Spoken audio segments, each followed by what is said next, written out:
असंभव, असंभव कुछ नहीं होता मेरे दोस्त। ये बड़ी कल्पना है, खाली दुनिया में असंभव नाम का कोई शब्द होता ही नहीं।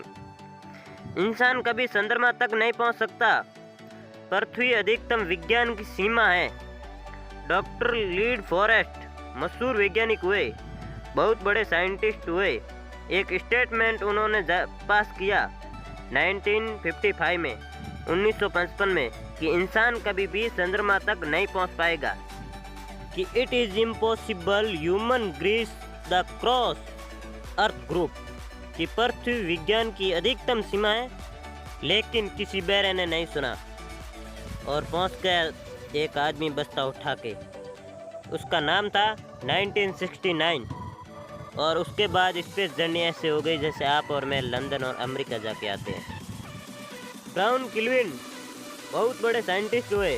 उनका स्टेटमेंट आया कि पक्षी उड़ान भर सकता है, हवा से भारी चीज़ का उड़ान भरना नामुमकिन है। इम्पॉसिबल कि कोई भी हवा से भारी चीज़ उड़ान भर सके, क्योंकि ग्रेविटी उसे नीचे गिरा देगी। लेकिन तमाशा मारा इन लोगों ने और लिख के दिया कि साइकिल के स्पेयर पार्ट से हम लोगों ने इंसानों को पक्षी बना दिया। साइकिल के स्पेयर पार्ट से इंसानों को पक्षी बना दिया। 16 साल लगे राइट ब्रदर्स को जहाज बनाने में। इन लोगों ने बात नहीं सुनी कि जो कहते थे कि वायु का सिद्धांत आपके विपरीत है। ये बात भंवरे को कही जाती थी, क्योंकि भंवरा कभी भी उड़ान नहीं भर सकता, क्योंकि उसके पंख उसके शरीर से हल्के रहते हैं। लेकिन भंवरा साला आज तक किसी स्कूल में नहीं गया। My doctor told me I will never walk again. मेरे डॉक्टर ने कहा कि तुम कभी चल नहीं सकोगी। My doctor told me I will never walk again. My mother told me I believe my mother Radha विलमेराडो। एक ऐसी एथलीट पैदा हुई जिसको पोलियो था। इसको पोलियो था। डॉक्टर कह रही है तू चल नहीं सकोगी, और माँ कह रही है तू चल सकती है। उसने डॉक्टर की बात नहीं सुनी और कहती है कि मैंने मेरी माँ की बात सुनी। और 3 ओलंपिक गोल्ड मेडल जीती है ये लड़की। 3 ओलंपिक गोल्ड मेडल। जिसको डॉक्टर कह रहा है तू चल नहीं सकोगी, और माँ कह रही है तू चल सकती है। आपको उदाहरण देना चाहता हूँ सर। बहुत छोटे थे अल्बर्ट आइंस्टीन, दुनिया के महान वैज्ञानिकों में से एक थे, जिसको बचपन में मंद बुद्धि समझा जाता था। 8 साल के थे, घर पहुँचे और माँ को खत दिया, जो कि उसके टीचर का पत्र था। तो उसमें लिखा हुआ था कि आपका बच्चा विलुप्त प्रतिभा का धनी है, उसके अंदर असीम संभावनाएं हैं।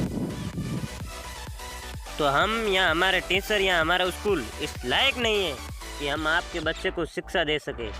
इसलिए आप अपने बच्चे को अपने घर पर पढ़ाइए और उसका लालन पोषण अपने घर पर कीजिए।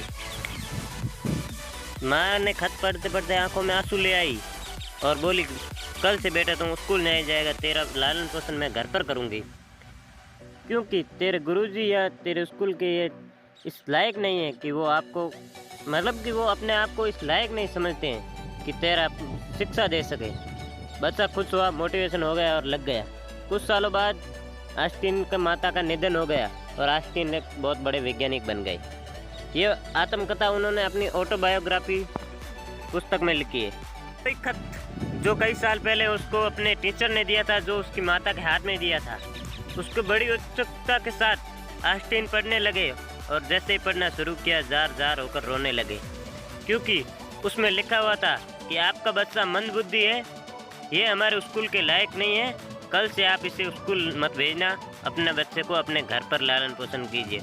और माँ ने उल्टा पढ़ा, नहीं कि ऐसा नहीं है, तू सब कुछ कर सकता है, तेरे अंदर वो पावर है, तू सब कुछ कर सकता है, यू कैन डू वंडर। दोस्तों, इस दुनिया में किसी की भी बात मत सुनना जो कहे कि ये काम तुम नहीं कर सकते। उसके कान के नीचे दो और कहो साला तू नहीं कर सकता।